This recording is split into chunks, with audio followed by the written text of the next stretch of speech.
ज़मीन को जैसे जुताई करते हैं ना, तो मैं तो 2 बार उसमें जुताई करता हूँ।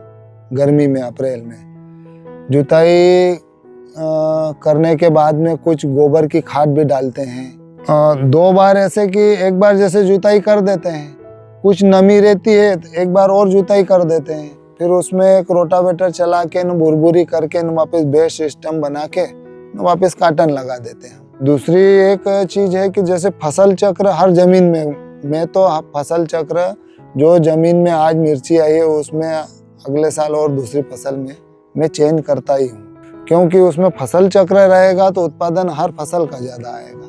अगर एक ही फसल जैसे लगाते रहे तो उसका उत्पादन धीरे धीरे घटता जाएगा। जैसे हमारे इधर क्या चने 10 साल तक लोगों ने चने ही चने बोए हैं।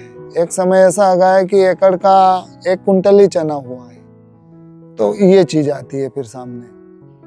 अगर दूसरी फसल आई है तो उसके कुछ जैसे उसमें रहता है कि फसल चक्र, जैसे अपने कृषि वैज्ञानिक भी बोलते हैं कि फसल चक्र होना चाहिए। एक क्रॉप लगे, जैसे मिर्ची लग गई, अब इसमें दूसरी फसल जैसे लगाएंगे तो उसका उत्पादन अधिक आएगा।